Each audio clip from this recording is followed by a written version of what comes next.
2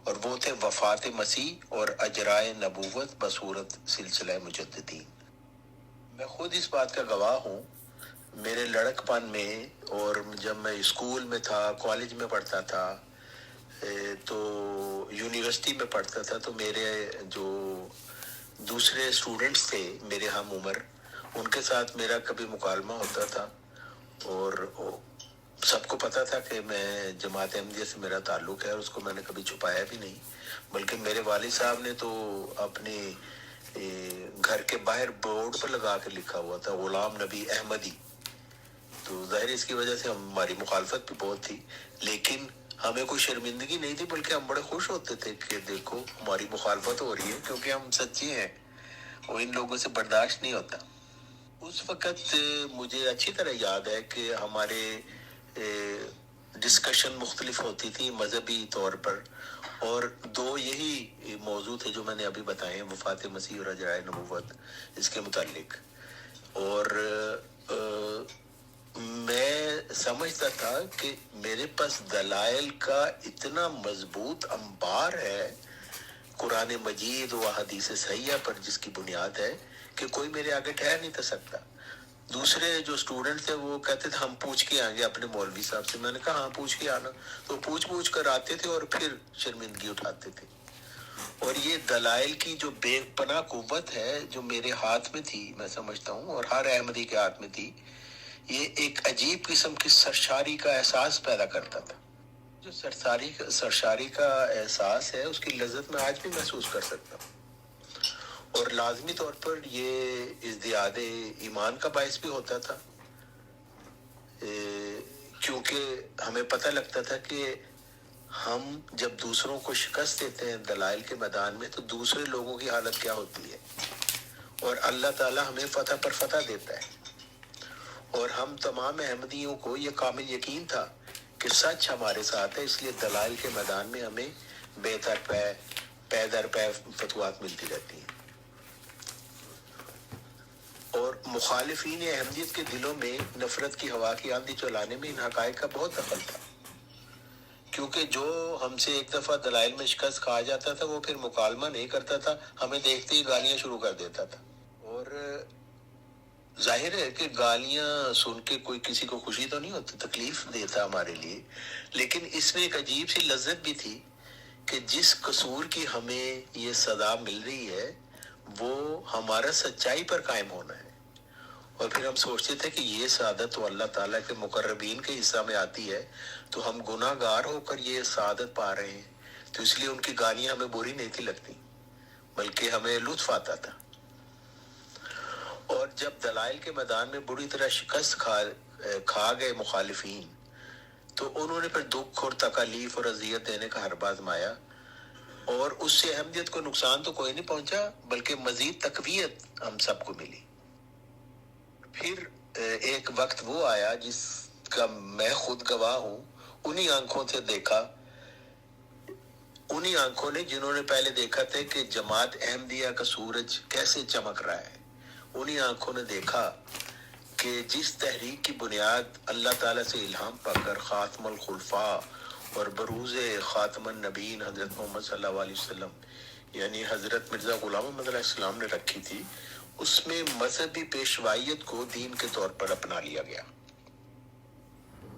یعنی مذہبی پیشوائیت ایک ایسی چیز ہے جس میں اصل دین کو فراموش کر دیا جاتا ہے، اور چند باتوں کو لے کر ایک ڈاکٹرائن انوینٹ کر لیا جاتا ہے، اور اسی کو اصل دین مقرر کر دیا جاتا ہے، اور پھر اس کو کسوٹی کے طور پر دوسرے لوگوں کو بتایا جاتا ہے کہ جو اس کو مانے گا وہ اصل میں مومن ہوگا، جو اس کا انکار کرے گا وہ تو خدا کا دشمن ہوگا۔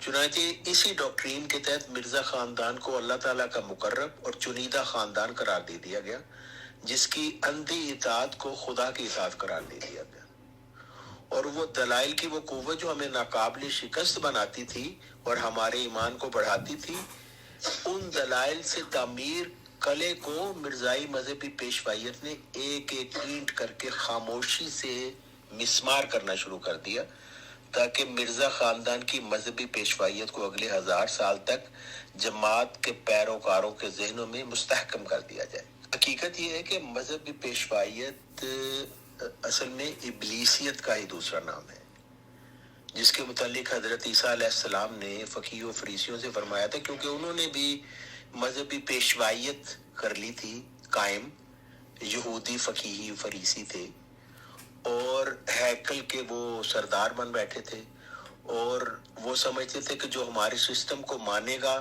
وہی حضرت موسیٰ کا پیروکار کہلائے گا، دوسرا جو ہے وہ خدا کا دشمن ہوگا۔ تو حضرت عیسیٰ علیہ السلام نے ان کو مخاطب کر کے فرمایا کہ تم نے میرے باپ کے گھر کو چوروں کا بٹ بنا دیا ہے۔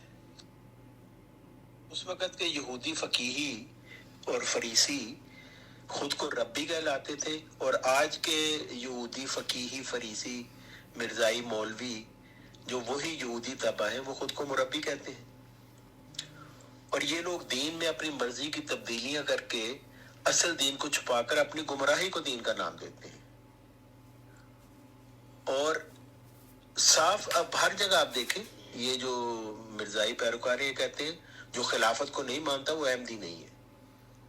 جماعت احمدی اسلام کے متعلق کہتے ہیں بھئی وہ تو خلافت کو نہیں مانتے، وہ تو احمدی ہے ہی نہیں ہے۔ تو دیکھیں انہوں نے ایک مذہبی پیشوائیت کی ڈاکٹرین کریٹ کی اور پھر اسی کو اصل بنا دیا، حالانکہ جو اصل تھا اس کو انہوں نے چھپا دیا، اس وجہ سے کہ اگر وہ قائم رہتا تو ان کی یہ جو مرزا خاندان کی گدی ہے یہ 1000 سال تک کبھی نہیں چل سکتی۔ جی طارق بھائی، سوری میں آپ کو انٹرپٹ کر رہی ہوں، لیکن یہاں میرے ذہن میں یہ سوال پیدا ہوتا ہے کہ آپ جس دور کی بات کر رہے ہیں جب آپ دلائل کے ذریعے اپنے آپ کو، میرا مطلب ہے جماعت احمدیہ کے لوگ خود کو فتح یاب سمجھتے تھے، تو وہ تو وہی دور تھا نا کہ جس میں یہ خلافتی نظام جو تھا وہ قائم ہو چکا تھا، تو یہ پیشوائیت میں تو پہلے سے بدلا جا چکا تھا یا یہ بعد میں پیشوائیت میں بدلا گیا؟ اس کے بارے میں پلیز بتائیے۔ اب دیکھیں حضرت عیسیٰ علیہ السلام کو بھی مسیح کا نام دیا گیا، حالانکہ وہ حضرت موسیٰ علیہ السلام کے بعد 14ویں صدی کے مجدد تھے، لیکن ان کو مسیح کا نام دیا گیا کیونکہ ان کا معاملہ یہودی صفت لوگوں سے تھا، اور یہودی صفت لوگ صرف یہودی اس سے مراد وہ قوم نہیں ہے بلکہ یہ صفات ہے مخالفین کی، اور جب بھی یہ صفات مخالفین میں پائی جائیں گی اس وقت جب خدا کی طرف سے جو پیغمبر آئے گا اس کو پھر مسیح کا نام دیا جاتا ہے۔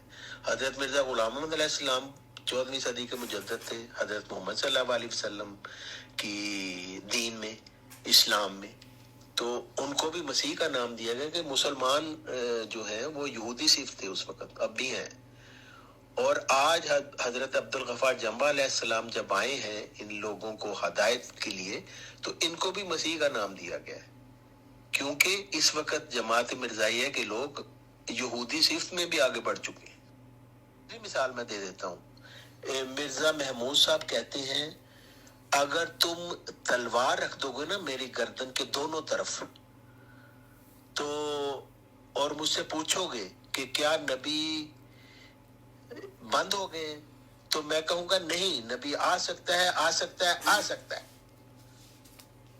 اب دیکھیں مرزا محمود صاحب تو یہ کہہ رہے ہیں، اور آج مرزائی مربی اور ان کے پیروکار کہتے ہیں نبوت نبی کی کیا ضرورت ہے جب خلیفہ موجود ہے۔ تو یہ ہے پیشوائیت۔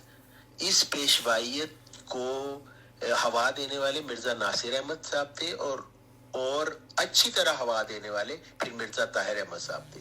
تو مرزا مسرور صاحب تو بیچارے مٹی کے مادو ہیں، ان کو تو کچھ نہیں پتا، جو لے کے ان کو کوئی دے دے تو کر دیتے ہیں۔ مرزا طاہر صاحب جینیس انسان تھے، اور انہوں نے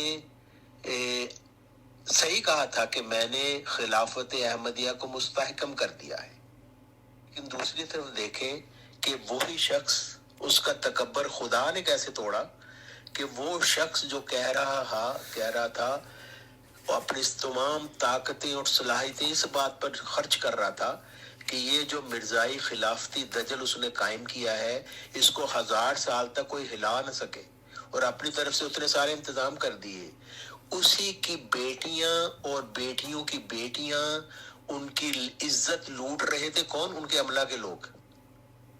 اور مرزا طاہر احمد اس وقت حیات تھے، لیکن ان کو تو ہوش ہی نہیں تھی اس بات کی. ان کو بس یہ تھا کہ کسی طریقے سے میرے مرزا خاندان میں خلافت مستحکم ہو جائے. ان کی بچیوں کی عزت لوٹ رہی ہے اور بچوں کے بچیوں کی عزت لوٹ رہی ہے. اس وقت ان کو اس چیز کی ہوش نہیں تھی. اور آج مرزا طاہر کی نواسی ندا نے ایک چیونٹی کی طرح اس ہاتھی کو گرا دیا. جی طارق بھائی، آپ کی بات تو بالکل ٹھیک ہے، لیکن میرے پاس اس وقت حوالہ تو موجود نہیں ہے، لیکن مجھے اچھی طرح یاد ہے کہ میں نے یہ پڑھا ہے کہ انہوں نے مرزا بشیر الدین محمود صاحب نے خلافت کو ایک اتنا اونچا مقام دے دیا تھا کہ انہوں نے کہا کہ خواہ کوئی حضرت مرزا غلام احمد قادیانی صاحب کو بھی مانتا ہو، چاہے کوئی خدا کو مانتا ہو، رسول کو، سب کو مانتا ہو، لیکن اگر وہ خلافت کو نہیں مانتا تو مطلب ہے کہ وہ اس کا احمدی ہونا صحیح نہیں سمجھتے تھے نا. تو وہ خلافت کا انہوں نے بہت زیادہ اس وقت کی اہمیت کے خلیفہ کو تو کوئی پوچھ ہی نہیں سکتا، خلیفہ تو کوئی غلطی کر ہی نہیں سکتا، خلیفہ سے تو سوال ہی نہیں کیا جا سکتا وغیرہ وغیرہ. اتنا کہ انہوں نے بلند مقام دینا شروع کر دیا تھا، جو کہ اس بارے میں آپ کیا کہتے ہیں؟ دیکھیں آپ، اگر آپ غور کریں تو یہودی صفت لوگ جن کا پالا حضرت عیسیٰ علیہ السلام سے پڑا، آج بھی یہ یہودی صفت لوگ مرزائی اسی کماش کے لوگ ہیں. حضرت عیسیٰ علیہ السلام فرماتے ہیں فقیوں فریسیوں کو، اندھے رہنماؤ، تم مچھر کو تو چھانتے ہو لیکن اونٹ کو نگل جاتے ہو. کہتے ہیں تم سفیدی کی گئی قبروں کی طرح ہو جو باہر سے خوبصورت لگتی ہے لیکن اندر سے مردوں کی ہڈیوں اور ہر طرح کی نجاست سے بھری ہوتی ہیں. بالکل آپ کی بات درست ہے. انہوں نے یہ کہا، انہوں نے یہاں تک کہا تھا کہ میں نے خواب میں دیکھا کہ کوئی شخص میری خلافت پہ اعتراض کر رہا ہے تو میں اس کو کہتا ہوں کہ اگر تمہارا اعتراض صحیح بھی ہے تو تب بھی خدا کی طرف سے تم پر لعنت ہوگی. تو اب دیکھیں نا، انہوں نے اپنی جو خلافت ہے اس کا مقام خلافت راشدہ سے بھی بڑھا دیا تھا. اور پھر ان کا یہ حال تھا کہ وہ کہتے تھے کہ پاگلوں کی طرح جو اطاعت نہیں کرتا خلافت کی، اس کے مجھے شک ہے اس کے ایمان میں، وہ پھر جہنم میں جائے گا. تو یہی میں نے کہا کہ پیشوائیت یہی ہوتی ہے. لیکن عقائد میں جو تبدیلی آئی ہے نا، وہ اس وقت ابھی نہیں تھی آئی. یہ بات مثلا مرزا محمود صاحب کا بھی کوٹ میں نے پڑھا ہوا ہے الفضل میں کسی میں، کہ انہوں نے کہا تھا کہ جو خلافت ہوتی ہے وہ پانی ہوتا ہے اور مجددیت جو ہے وہ تیمم ہوتا ہے. تو جب خلافت آئے تو پھر تیمم کی ضرورت نہیں ہوتی، پھر تو وہ وضو ہو گیا. تو یہ بات انہوں نے ان سے منسوخ ہے، لیکن اس طرح کی تفصیلات نہیں بتائی جاتی. کوئی اتنے زیادہ بیانات ان کے اس کے متعلق نہیں ہے. لیکن مجددیت کے حق میں اور نبوت کے جاری رہنے میں ان کے بے شمار کتب ہیں جو جس کے حوالے سب لوگوں کو پتہ بھی ہیں، دیے بھی جا سکتے ہیں. تو میرا یہ مطلب ہے کہ یہ جو تبدیلی آئی ہے یہ خلیفہ ناصر صاحب کے بعد اور پھر پوری طرح مرزا طاہر صاحب کے وقت میں آئی ہے. اور دیکھیں یہی بات جو حضرت عیسیٰ علیہ السلام نے اپنے مخالفین کے متعلق کہی کی، فقیوں فریسیوں کے متعلق، حضرت مرزا غلام احمد علیہ السلام نے بھی اسی طرح کی بات کی کہ وہ لکھتے ہیں کہ ان علماء نے میرے گھر کو بدل ڈالا، میری عبادت گاہ میں ان کے چولہے ہیں اور میری پرستش کی جگہ میں ان کے پیالے اور ٹھوٹیاں رکھی ہوئی ہیں اور چوہوں کی طرح میرے نبی کی حدیثوں کو کتر رہے ہیں. تو یہ چوہوں کی طرح کترنے والے جو خلیفے ہیں یہ نبی کی حدیثوں کو کیوں کتر رہے ہیں؟ کیونکہ نبی کی حدیثوں کو اگر مانیں گے تو پھر ان کی خلافت گدی چل نہیں سکتی. اب حدیث مجددین کا یہ انکار کرتے ہیں. خلیفہ صالح صاحب نے تو کہا تھا کہ کسی نے کہیں سے اٹھا لی اور بیان کر دی اور اس میں مجدد کا نہیں ہے. وہ کہتے ہیں اس میں لکھا گیا کہ من آئے گا، یعنی کوئی بھی آئے گا، مجدد نہیں آئے گا. اور حضرت مرزا غلام احمد علیہ السلام کہتے ہیں کہ وہ حدیث مجددین کو حقیقت الوحی میں اپنی پہلی صداقت کی نشانی کے طور پر پیش کرتے ہیں. اور وہ کہتے ہیں کہ یہ سلسلہ قیامت تک جاری ہے، یہ خلافت اسلامیہ محمدیہ ہے جس کا میں 13واں خلیفہ ہوں. لیکن یہ ساری باتیں جماعت مرزائیہ والے چھپاتے ہیں. جب ہم ان کو پیش کرتے ہیں نا تو وہ کہتے ہیں جاؤ جاؤ، ایسے تم چھوٹی چھوٹی بیچ میں سے باتیں نکال کے ہمیں پیش کرتے رہتے ہو. تو میں کہتا ہوں جی آپ پوری بات پیش کر دیں. تو اس طرف نہیں آتے کیونکہ ان کو پتہ ہے کہ اگر اس طرف جائیں گے تو ان کی پھر خلافت کا وہی کلا کما ہو جائے گا. جی میرے ذہن میں یہ بھی آتا ہے کہ یہ جو انہوں نے بیانات وغیرہ دیے جس میں انہوں نے کہا کہ نبوت کی راہ بند بھی نہیں ہے، اور اس قسم کی اس زمانے میں وہ مجدد کو بھی شہاب ثاقب وغیرہ سے تشبیہ دیتے تھے. میرا خیال ہے اس کی وجہ یہ تھی کہ اس وقت بہت سے وہ علماء اور وہ لوگ زندہ تھے جو مرزا صاحب پر ایمان لائے تھے، اور ظاہر ہے کہ ان کی ایمانی حالت، ان کا تقویٰ اور ان کا علم وغیرہ جو تھا وہ اتنا بڑا ہوا تھا کہ ان کے سامنے یہ پیشوائیت کو بہت زیادہ گلیمرائز کر کے پیش کرنے کی صورتحال نہیں تھی. جو اس وقت سے دور ہوتے گئے اور آگے بے علم لوگ آتے گئے تو پھر اس کو زیادہ گلیمرائز کیا گیا. اس بارے میں آپ کیا فرماتے ہیں؟ تو جب جماعت احمدیہ کا جو الہی پیغام تھا جو حضرت مرزا غلام محمد علیہ السلام کے ذریعے اللہ تعالیٰ نے بھیجا تھا، اس کو اس جماعت نے اپنے راستے کا پتھر سمجھ لیا اور اسے رد کر دیا، تو پھر اللہ تعالیٰ کی طرف سے آسمانی لعنت اس مرزائیت کا مقدر بن گئی. کیونکہ جو لوگوں کی لعنت ہوتی ہے اس لعنت کا کچھ اثر نہیں ہوتا، وہ ایک دھوئیں کی طرح اڑ جاتی ہے. اصل لعنت آسمانی لعنت ہوتی ہے، اور جب آسمانی لعنت کسی انسان پر اس کی بنائی جھوٹ کی عمارت پر پڑتی ہے تو دنیا اور آخرت میں اس کی بےخونی کر جاتی ہے. جی محترم، ایک اور سوال جو میرے ذہن میں آ رہا ہے وہ بھی میں نے کہا ساتھ ساتھ ہی بات چیت بھی ہوتی جائے کہ یہ جو حالیہ بحران پیدا ہوا ہے 11 دسمبر سے جس کا آغاز ہوا اور اب آلموسٹ 2 مہینے ہونے والے ہیں، تو آپ کے خیال میں اگر اس کو ایک زلزلے سے تشبیہ دی جائے تو یہ ریئیکٹر سکیل پر کتنی شدت کا زلزلہ تھا اور اس نے کتنی تباہی مچائی ہے، اور آئندہ اس کے آفٹر ایفیکٹس جو ہیں وہ کیا ہوں گے؟ یہ آپ کی بات بالکل درست ہے، بالکل ایسے ہی ہے جیسے میں نے اپنے پہلے بیان میں بھی یہی کہا تھا کہ وہ اینٹ کر کے اس قلعے کو جو حضرت مرزا غلام محمد علیہ السلام نے بنایا تھا دلائل کا قلعہ، اس کو انہوں نے پھر اینٹ کر کے مسمار کرنا شروع کر دیا خاموشی سے، اور آہستہ آہستہ پھر ایک نیا ڈاکٹرین اپنے لوگوں میں مستحکم کرتے رہے. ظاہر ہے اس وقت پھر دوسرے لوگ جو پہلے لوگ تھے وہ بھی دنیا سے چلتے گئے، اور پھر ایک آہستہ آہستہ ایک نیا ڈاکٹرین بنا لیا گیا اور اس کو مضبوط کر دیا گیا. اور پھر جماعت میں یہ بھی رواج پیدا کر دیا گیا کہ لوگ بس خلیفہ کا خطبہ سن لیا کریں، وہی کافی ہے. یعنی آپ یہ سوچیں، میں اس کا خود گواہ ہوں، جماعت یہاں سویڈن میں بھی یہی ہوتا ہے، نماز کوئی دھیان سے پڑھے نہ پڑھے ان کو کوئی فرق نہیں پڑتا، خلیفہ کا خطبہ سارے لوگ بیٹھ کے سنیں. اگر کسی کو کوئی مجبوری ہے، ظاہر ہے کوئی کام پہ جانا، جمعے کا دن ہے، کسی نے کوئی شاپنگ کرنی ہے، کپڑے دھونے ہیں اور کوئی کام ہے، تو وہ کہتے کہ نہیں آپ نے یہاں پہ بیٹھنا ہے. کوئی وہاں سے اٹھ کے جائے تو پھر مربی صاحب کو بتا کے جائے ایک ایسا عذر جو بہت مضبوط ہو. آپ یہ نہیں کہہ سکتے جی میں نے اپنے بچوں کو نرسری سے لانا ہے، وہ کہتے جی گھنٹہ ٹھہر کے لے آئیں.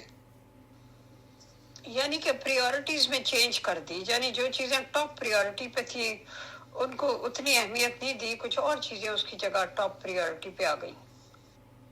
جی یہ اگر رشٹر سکیل پہ اس کو دیکھیں تو میرا خیال ہے کہ اب آئندہ جو کیا ہوگا وہ تو اللہ تعالیٰ بہتر جانتا ہے، غیب کا علم تو ہم پہ نہیں. لیکن اب تک کے جو زلزلے آ چکے ہیں جماعت احمدیہ پہ، اس میں یہ سب سے شدید زلزلہ ہے، اور اس کو کم از کم 8 یا 9 آپ کہیں گے، کیونکہ 10 ہوتا تو پھر بالکل ہی ختم سب کچھ ہو جاتا، ملیا میٹ ہو جاتا. لیکن یہ 8 اور 9 کے کیلیبر کا ہے، کیونکہ اس نے اتنا بڑا نقصان پہنچایا ہے، اور اس کے آفٹر ایفیکٹس جو بعد میں چھٹکے ہوں گے وہ بہت ہی خطرناک ہوں گے، اور یہ جماعت احمدیہ والے اب اس کو چھپا نہیں سکیں گے.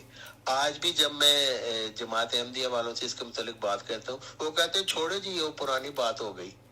اور ان کا دل کرتا ہے کہ کاش یہ نہ ہوا ہوتا, کاش لوگ اس کو بھول جائیں, کاش کوئی اس کا ذکر ہی نہ کرے, دوسری باتوں کی ذکر کرے. لیکن جو ذلت, وہی میں نے بتایا کہ جو لعنت آسمان سے آتی ہے نا, اس کا پھر کوئی توڑ نہیں ہوتا انسانوں کے پاس. وہ انسان کو ذلیل کر کے جاتی ہے, دنیا میں بھی اور آخرت میں بھی. تو یہ اس کے بڑے خطرناک نتائج نکل رہے ہیں جماعت احمدیہ کے لیے. اور آپ دیکھیں گے کہ اسی سال 2022 میں جماعت کا شرادہ بکھر جائے گا. اور یہ جو خلافت ہے یہ ویسے بے وقت ہو چکی ہے خلیفہ خاندان کے لیے, جس طرح کی ان کی اخلاقی حالت نظر آ رہی ہے, آڈیوز میں کھل کے ہو رہی ہے, نظر آ رہی کہ جیسے فائزہ اور اس کی بیٹی اور اس کی بہنیں اور کیا کیا کچھ ہو رہا ہے وہاں پہ. اور جماعت کے بڑے بڑے عہدیدار کس طریقے سے ان کو مس یوز کر رہے ہیں. جو مرزا طاہر صاحب جو تھے وہ بیچارے تو مرزا مسرور کو بنا کے گئے تھے کہ یہ میرے خاندان کی حفاظت کرے گا, مگر وہی جس کو وہ بٹھا کے گئے تھے بلے کو کھیر کی راکھی, وہ بلا کھیر خود اڑا رہا ہے. تو یہ سب سے بڑی مطلب سبق مرزا طاہر کو یہ دیا گیا, اس کے تکبر کا توڑا گیا کہ جس کی تم سب سے زیادہ حفاظت کر رہے ہو, جس کو بچانے کے لیے, یعنی خدا کے دین کا کوئی فکر نہیں ہے, اپنی بیٹیوں کی جائیدادوں کی فکر ہے کہ ان کو کوئی کچھ نہ کہہ دے, تو اس کے لیے تم انتظام کر رہے ہو. تو خدا نے تمہاری عزت کس طریقے سے ایک ٹکے کی کر دی. تو یہ اس وقت میں اپنے جماعت احمدیہ کے لوگوں کو یہی کہوں گا کہ یہ خدا تعالیٰ کی طرف سے آپ کو جھنجھوڑا گیا ہے کہ یہ جو کلٹ ہے مرزائی کلٹ, اس کا خدا سے کوئی تعلق نہیں ہے, اسلام سے کوئی تعلق نہیں ہے, حضرت مرزا غلام احمد علیہ السلام کی تعلیم سے کچھ تعلق نہیں ہے. یہ تو مرزا غلام احمد علیہ السلام کو جھوٹا قرار دیتے ہیں. جس مجدد کا انہوں نے کہا کہ میں 14ویں صدی کا مجدد ہوں, یہ کہتے ہیں مجدد کی تو کوئی حیثیت نہیں, اس کو تو کبھی ماننا ہی ضروری نہیں ہے. تو یہ تو حضرت مرزا غلام احمد علیہ السلام کو جھوٹا قرار دیتے ہیں. تم اس مرزائی دجل کو چھوڑو. اور یہ گندا اور غلیظ مرزا خاندان جو ہے یہ تو بس سیکس کے پجاری ہیں, یہ جو نظر آ رہا ہے آپ سب کے سامنے. اور یہ جو آغاز تھا یہ مرزا محمود صاحب نے کیا تھا, اور انہوں نے نہ کو کسی کی بچی چھوڑی نہ کسی کا بچہ چھوڑا. یہ جو خلافت ہے یہ ویسے بے وقت ہو چکی ہے خلیفہ خاندان کے لیے, جس طرح کی ان کی اخلاقی حالت نظر آ رہی ہے, آڈیوز میں کھل کے ہو رہی ہے, نظر آ رہی کہ جیسے فائزہ اور اس کی بیٹی اور اس کی بہنیں اور کیا کیا کچھ ہو رہا ہے وہاں پہ. اور جماعت کے بڑے بڑے عہدیدار کس طریقے سے ان کو مس یوز کر رہے ہیں. جو مرزا طاہر صاحب جو تھے وہ بیچارے تو مرزا مسرور کو بنا کے گئے تھے کہ یہ میرے خاندان کی حفاظت کرے گا, مگر وہی جس کو وہ بٹھا کے گئے تھے بلے کو کھیر کی راکھی, وہ بلا کھیر خود اڑا رہا ہے. تو یہ سب سے بڑی مطلب سبق مرزا طاہر کو یہ دیا گیا, اس کے تکبر کا توڑا گیا کہ جس کی تم سب سے زیادہ حفاظت کر رہے ہو, جس کو بچانے کے لیے, یعنی خدا کے دین کا کوئی فکر نہیں ہے, اپنی بیٹیوں کی جائیدادوں کی فکر ہے کہ ان کو کوئی کچھ نہ کہہ دے, تو اس کے لیے تم انتظام کر رہے ہو. تو خدا نے تمہاری عزت کس طریقے سے ایک ٹکے کی کر دی. تو یہ اس وقت میں اپنے جماعت احمدیہ کے لوگوں کو یہی کہوں گا کہ یہ خدا تعالیٰ کی طرف سے آپ کو جھنجھوڑا گیا ہے کہ یہ جو کلٹ ہے مرزائی کلٹ, اس کا خدا سے کوئی تعلق نہیں ہے, اسلام سے کوئی تعلق نہیں ہے, حضرت مرزا غلام احمد علیہ السلام کی تعلیم سے کچھ تعلق نہیں ہے. یہ تو مرزا غلام احمد علیہ السلام کو جھوٹا قرار دیتے ہیں. جس مجدد کا انہوں نے کہا کہ میں 14ویں صدی کا مجدد ہوں, یہ کہتے ہیں مجدد کی تو کوئی حیثیت نہیں, اس کو تو کبھی ماننا ہی ضروری نہیں ہے. تو یہ تو حضرت مرزا غلام احمد علیہ السلام کو جھوٹا قرار دیتے ہیں. تم اس مرزائی دجل کو چھوڑو. اور یہ گندا اور غلیظ مرزا خاندان جو ہے یہ تو بس سیکس کے پجاری ہیں, یہ جو نظر آ رہا ہے آپ سب کے سامنے. اور یہ جو آغاز تھا یہ مرزا محمود صاحب نے کیا تھا, اور انہوں نے نہ کو کسی کی بچی چھوڑی نہ کسی کا بچہ چھوڑا. لوگوں نے پکارتے رہے کہ کتابیں بے شمار بھری ہوئی ہیں, لوگوں نے موقت باضاب قسمیں کھائیں اور ان کو دعوت دی کہ آپ بھی کھا لیں کیونکہ آپ تو کہتے ہیں آپ پاک صاف ہیں. تو انہوں نے وہی بات کی جو آج ان کے نواسا مرزا مسرور جی کر رہے ہیں کہ 4 گواہ لے کے آؤ. اب 38 سال سے جس ندا کو یہ مرزائی جنسی درندے بھمبوڑ رہے ہیں, وہ 4 گواہ کہاں سے لے کے آئے؟ وہ 4 گواہ جو اس کے گواہ ہیں وہی تو اس کے مجرم ہیں. لیکن یہ بات مرزا محمود کو بھی پتا تھی اور مرزا محمود کے نواسے مرزا مسرور کو بھی یہ پتا ہے, اور نادان مرزائی بھی یہی کہتے ہیں کہ جی آپ 4 گواہ لے کے آئیں ورنہ آپ کو 80 کوڑے پڑیں گے. تو اگر آپ بھی نہیں سمجھے گے تو بس ٹھیک ہے, اللہ تعالیٰ کو تو کوئی پرواہ نہیں ہے, تم بے شک کسی کلٹ کے پیچھے لگے رہو, لیکن ذلت اور رسوائی پھر تمہیں اٹھانی پڑے گی اور تم اس کے پھر حقدار ہو, اور جو لعنت اور ذلت اور رسوائی خدا کی طرف سے آتی ہے وہ پھر تمہارا کچھ نہیں چھوڑے گی. جی ایک سوال اور میرے ذہن میں آ رہا تھا کہ جماعت احمدیہ کے خلافتی نظام اگر یہ خلافتی نظام نہ ہوتا تو آپ کے خیال میں جماعت احمدیہ کی کیا شکل ہوتی, مطلب کس طرح سے کس نقطے پر یہ اکٹھی رہتی, اس کے بارے میں بتائیے پلیز. جی بالکل, دیکھیں آپ اگر رسالہ الوصیت پڑھیں حضرت مرزا غلام احمد علیہ السلام کا 1905 میں انہوں نے لکھا, جبکہ اللہ تعالیٰ کی طرف سے ان کو خبر مل گئی تھی, ان کو ایک چاندی کی کٹوری دکھائی گئی تھی جس میں 3 گھونٹ پانی رہ گیا تھا. تو یہ اللہ تعالیٰ کی طرف سے بتا دیا گیا تھا کہ تمہاری جو وفات ہے وہ 3-4 سال کے دوران ہونے والی ہے. تو اس وقت 1905 میں انہوں نے رسالہ الوصیت لکھا کہ میرے بعد کیا ہوگا. تو اس میں انہوں نے یہ بات لکھی کہ میرے بعد, ایک تو انہوں نے یہ لکھا اس میں کہ جو انہوں نے بنائی تھی انجمن خدا کے خلیفہ کی جانشین ہے, یہ کیٹیگوریکلی انہوں نے بتا دیا. اور پھر انہوں نے یہ بھی لکھا کہ وہ بھی سمجھتے تھے کہ کسی لیڈرشپ کی بھی ضرورت ہوگی, تو انہوں نے لکھا کہ جس کے اوپر 40 مومن اتفاق کریں وہ میرے نام پر بیعت لینے کا مجاز ہوگا.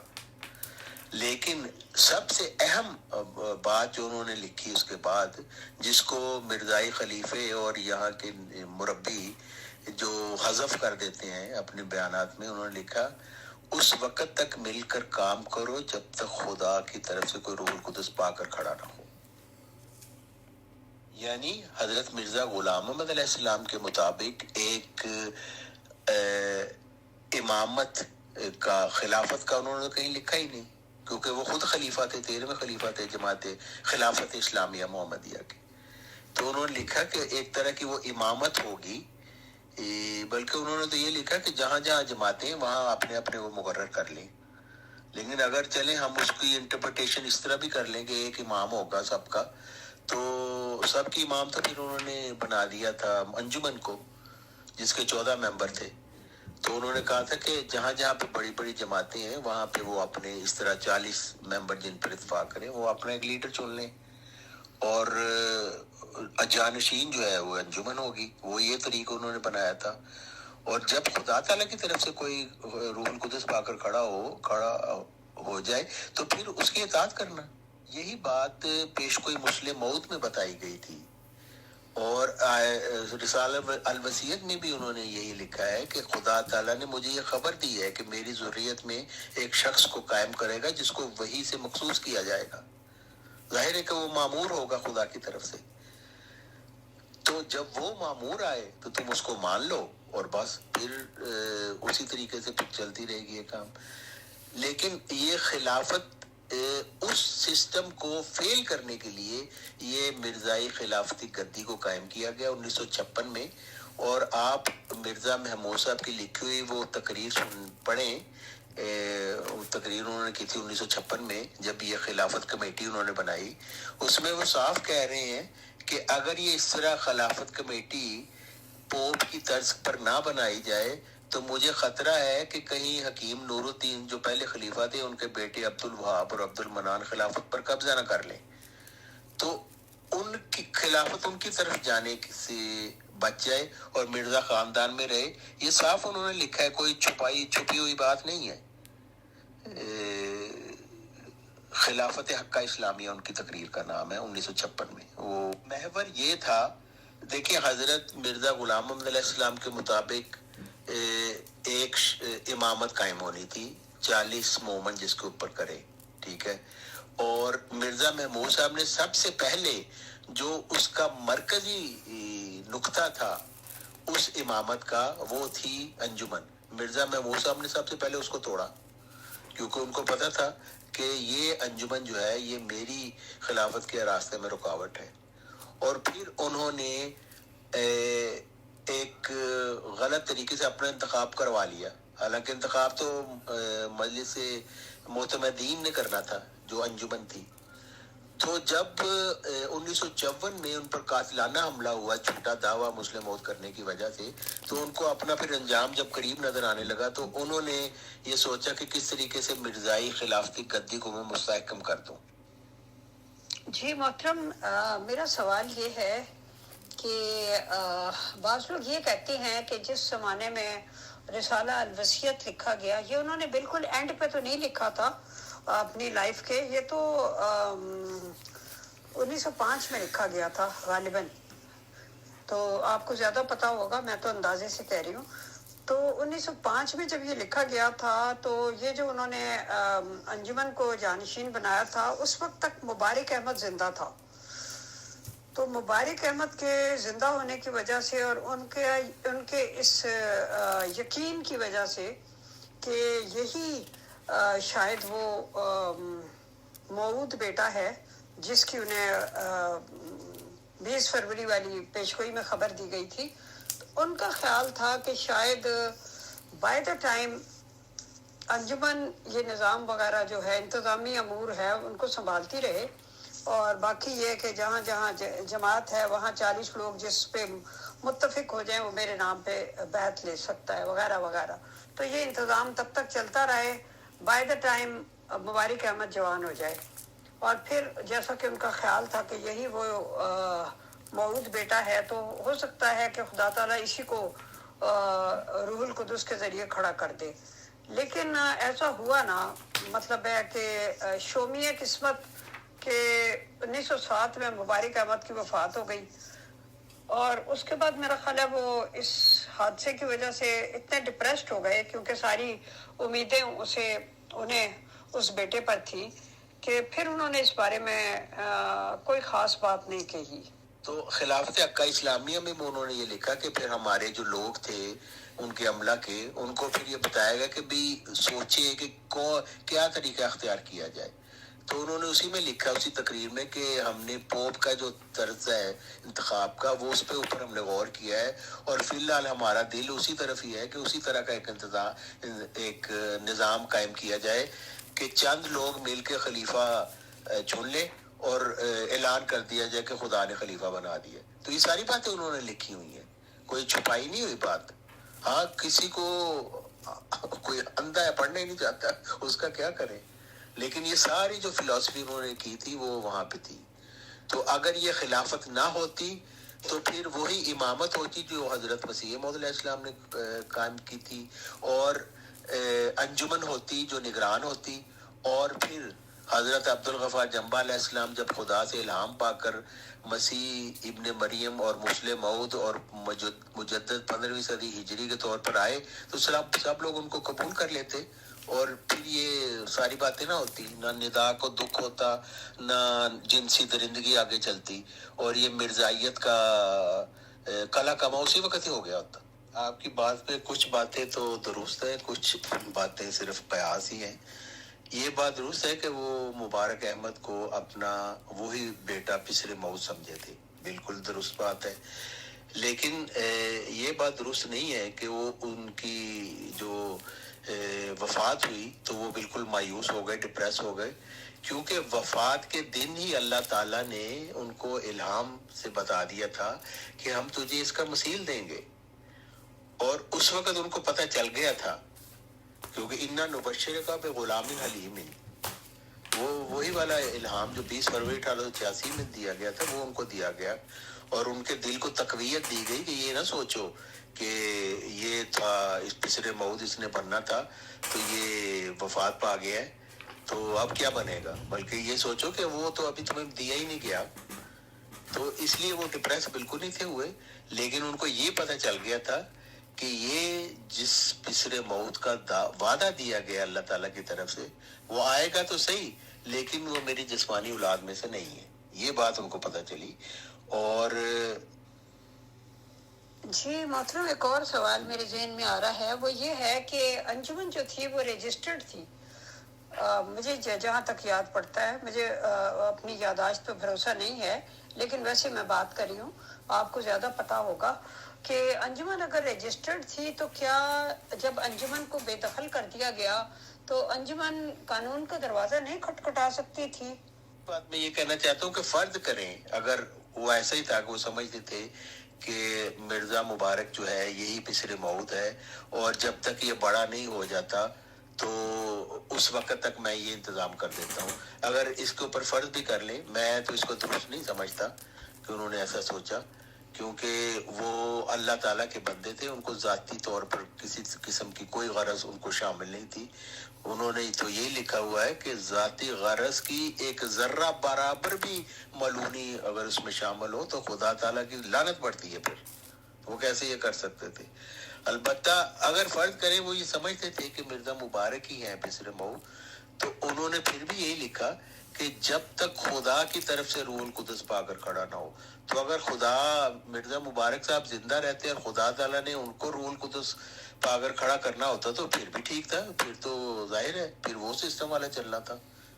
لیکن یہ پھر وہ خدا کی طرف سے کھڑا ہوتا، کسی خلافتی گدی یا انتخابی خلافت کمیٹی کی طرف سے نہ ہوتا. جی اصل بات ہے کہ اگر آپ اس تاریخ کا مطالعہ کریں نا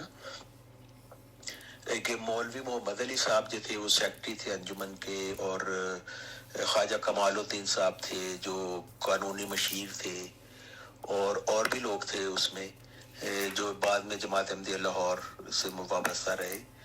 اس وقت ایسا افراتفری کا عالم تھا اور ان کو پرسیکیوٹ کیا گیا.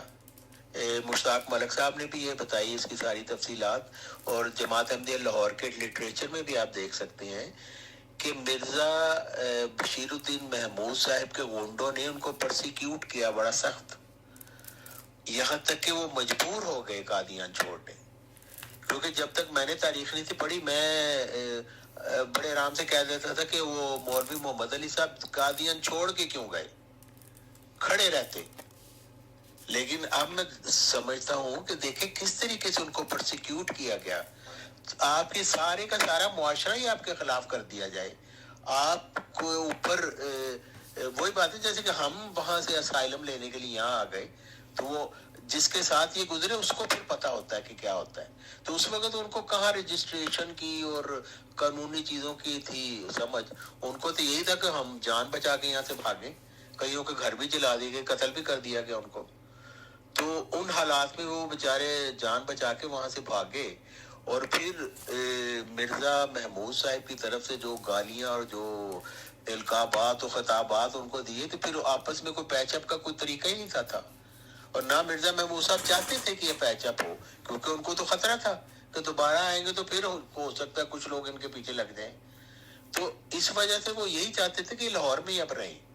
اور جو یہ جو تھی کیا تھی کمیٹی، یہ جو ہے اب بند کی بند ہی رہے، اس کو اب کوئی نہ چلے، کیونکہ ورنہ تو پھر وہی والا نظام آنے کا خطرہ تھا. تو یہ مرزا محمود صاحب کی سوچی سمجھی سکیم تھی، اور اس کے پیچھے وہ گدی نشین فیملی تھی جو ان کے نانا تھے مرزا محمود صاحب کے، وہ ساری کرتا دھرتا تھے. اور تاریخ نہیں، ظاہر ہے کہ میرا یہ مطلب ہے کہ لاہور میں آ کے وہ ہائی کورٹ میں یہ کیس دائر نہیں کر سکتے تھے کہ یہ رجسٹرڈ انجمن جو ہے یہ بنائی گئی ہے اور ظاہر ہے مرزا صاحب نے تحفظ دینے کے لیے ہی اس کو رجسٹرڈ کیا ہوگا. تو مجھے تو اتنا قانونی معاملات کا پتہ نہیں ہے، لیکن ویسے میں پوچھ رہی ہوں آپ سے جسٹ اپنی معلومات کے لیے اور ہمارے جو حاضرین ہیں ان کی معلومات ان کے لیے.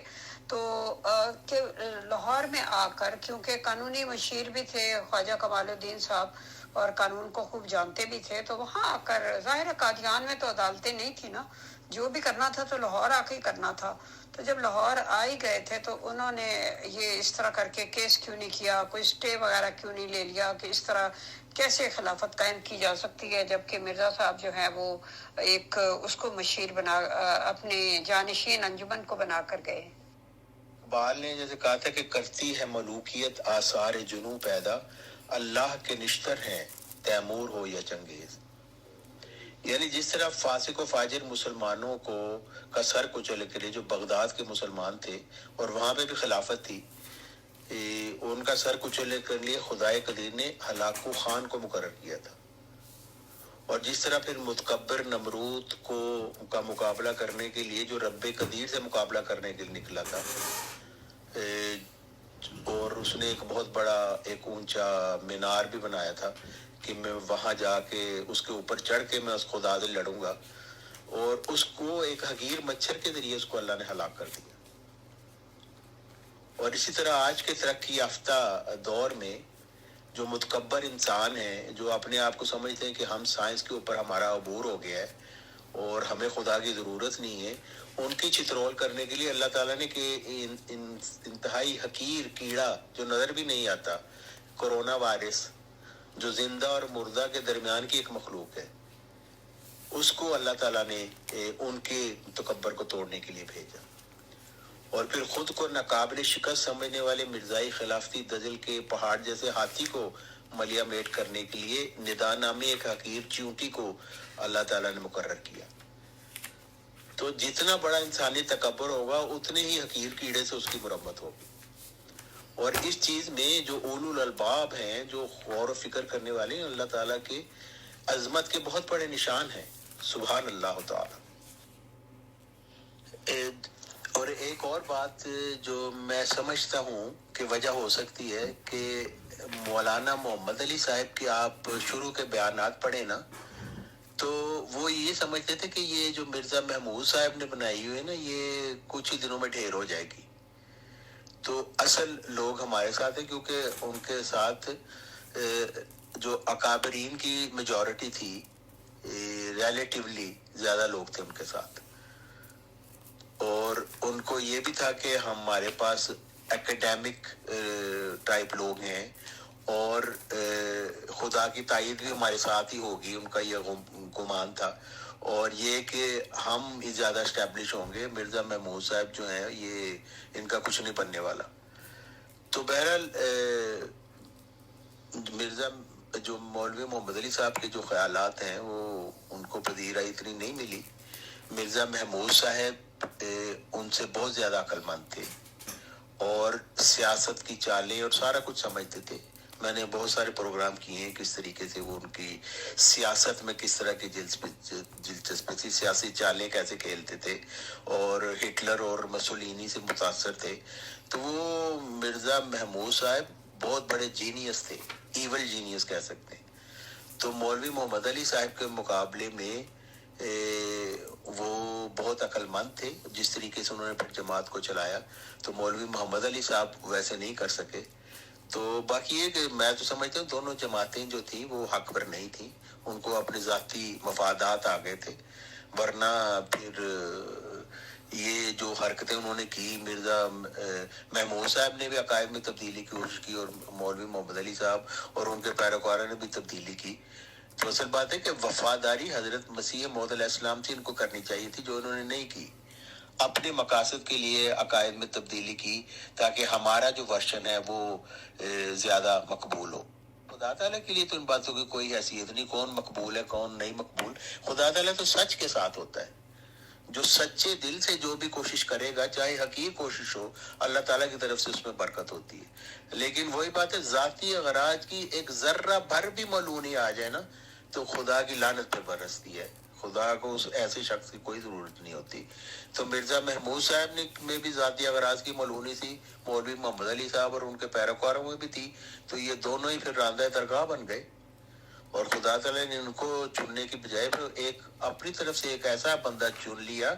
اور عبد الغفار صاحب کا آپ دیکھیں, ایک بندہ کہاں سے چنا, ایک گاؤں سے, جس کی بیک گراؤنڈ ایک گاؤں ہے.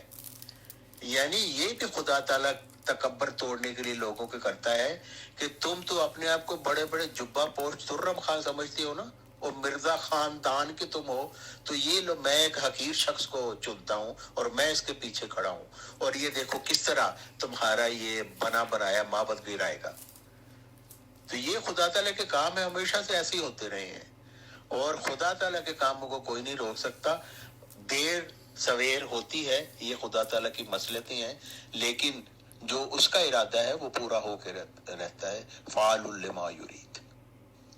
جی مرزا محمود صاحب کو ایک یہ پلس پوائنٹ بھی حاصل تھا نا کہ وہ مرزا صاحب کے بیٹے تھے, اور دوسرا یہ کہ کچھ لوگ سمجھنے لگے کہ شاید وہ مسلم موعود والی پیشگوئی اسی بیٹے کے ذریعے پوری ہوگی, تو یہ بھی ایک اور پوائنٹ تھا. اور تیسرا پوائنٹ تھا آف کورس ان کی دنیاوی تعلیم کچھ نہیں تھی, لیکن وہ بہرحال جینیس ضرور تھے. تو اور چوتھی بات یہ تھی کہ وہ جذباتی طور پہ لوگوں کو انگیخت کر سکتے تھے. وہ لوگوں کے درمیان ایک اپنی تقاریر کے ذریعے ان سے جو چاہیں کروا سکتے تھے. اس حد تک انہیں جذباتی طور پہ وہ بوائلنگ پوائنٹ پہ لے آتے تھے. یہ بہت بڑی ایک کیپیبلٹی تھی جس کے سامنے علم اور دانش کی جو دلیلیں ہوتی ہیں وہ خشک ہوتی ہیں. وہ انسان کے دماغ کو تو اپیل کرتی ہیں, لیکن جو بندہ لوگوں کو جذباتی طور پہ انگیخت کرنے کے قابل ہوتا ہے وہ دلوں میں ہلچل مچا سکتا ہے نا. یہ بھی ان کا ایک پلس پوائنٹ تھا. اس سوال کا دوسرا حصہ تھا کہ اب تو یہ سب کچھ ہو گیا, ہم نے اس کے متعلق پروگرام بھی کر لیے, بتا دیا کتنا خطرناک ہے, اور مرزائیت جو ہے اس کا جو قصر خلافت ہے وہ ڈگمگا رہا ہے, کسی وقت گر سکتا ہے. تو اب اس کا آسان حل اب اس کا کیا ہے؟ وہ لوگ جو اس مرزائی خلافت کے پیروکار ہیں ان کو اب کیا کرنا چاہیے؟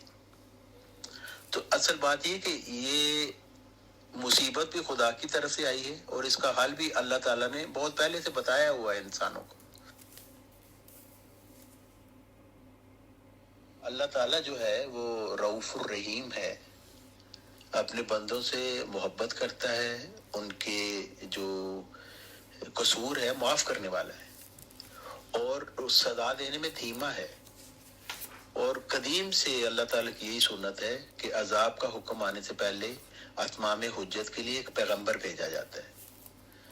چنانچہ اسی قدیم سنت کے تحت حضرت عبد الغفار جنبہ علیہ السلام کی بعثت ہوئی, جس کے متعلق پہلے سے پیشگوئیوں میں خبریں موجود تھیں. حضرت محمد صلی اللہ علیہ وسلم نے بھی پیشگوئی کی تھی مسیح ابن مریم آئے گا, اور حضرت مرزا غلام محمد علیہ السلام نے بھی پیشگوئی کی, الوصیت میں بھی, اور پیشگوئی مسلم موعود جو ہے اس میں بھی یہی پیشگوئی کی گئی.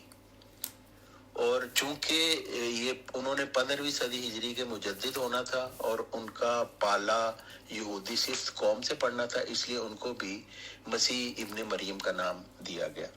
دیکھیں قرآن مجید ہمیں یہ بتاتا ہے کہ ہم ہرگز عذاب نہیں دیتے یہاں تک کہ کوئی رسول بھیج دیں اور حجت تمام کر دیں. سورہ بنی اسرائیل آیت 16, وما کننا معذبین حتی نبعث رسولا. یعنی یہ خدا تعالیٰ کی ہم قدیم سے یہ سنت ہے کہ عذاب نہیں آتا جب تک کہ اتمام حجت نہ ہو جائے. اور ذلت اور رسوائی کا اور محکومی کا عذاب جو ہے یہ بھی بہت بڑا عذاب ہوتا ہے. اور کورونا جو ہے یہ پینڈیمک یہ بھی بہت بڑا عذاب ہے, لوگ مرتے ہیں اس سے, اور تقریباً 50 لاکھ لوگ اس وقت مر چکے ہیں, اور ابھی یہ ختم نہیں ہوا.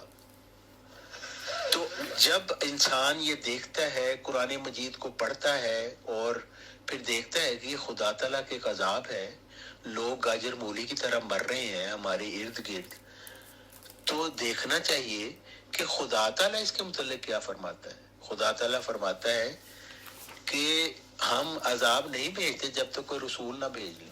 تو جو قرآن مجید کو پڑھے گا وہ یہ سوچے گا کہ اچھا کوئی رسول آیا ہوا ہے.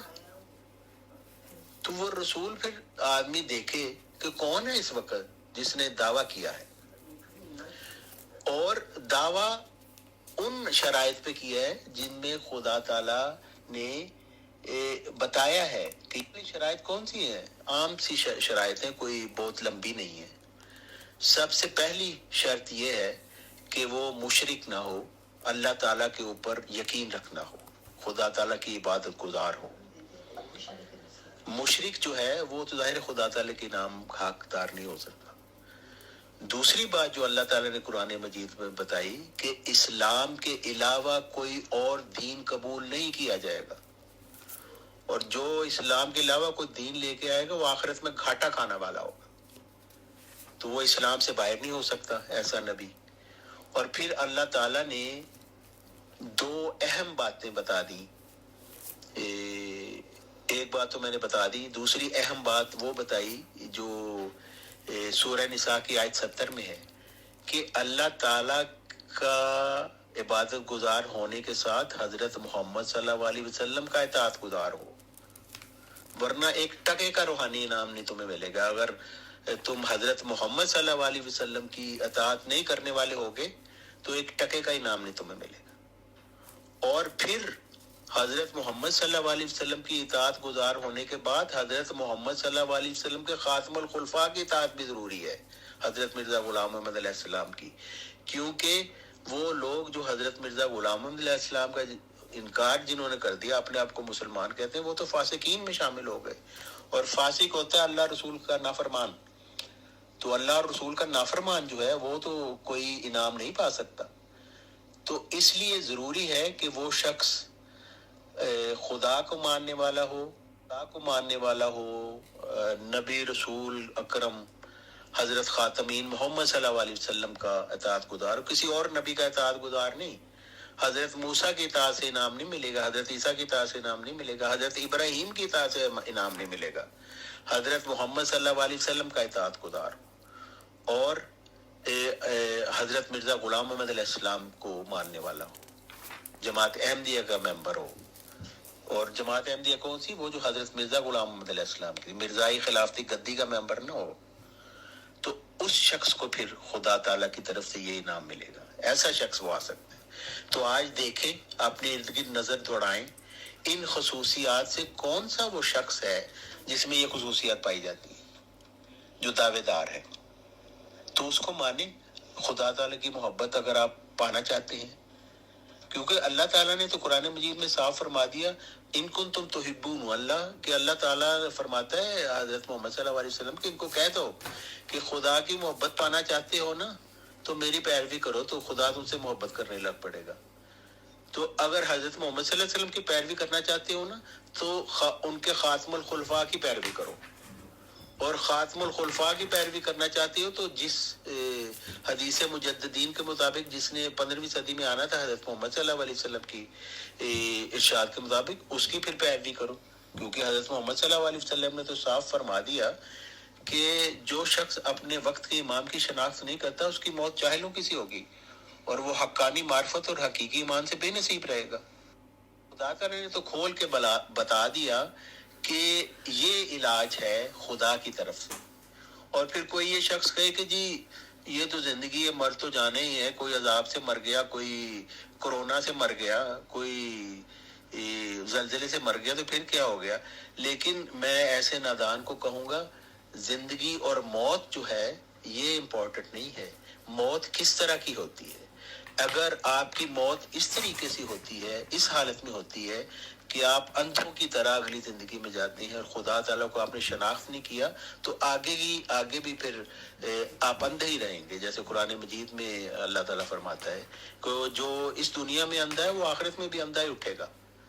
اور وہ پھر روح کا عذاب ہے جو انسان کو بڑا سخت عذاب ہے, جس سے خدا تعالیٰ انسان کو بچانا چاہتا ہے. اس لیے انبیاء کو بھیجتا ہے تاکہ اس کو مان کے آپ بچ جائیں. تھوڑی سی کوشش سے آپ خدا تعالیٰ کے مقربین میں شامل ہو جائیں اور روح کے عذاب سے بچ جائیں.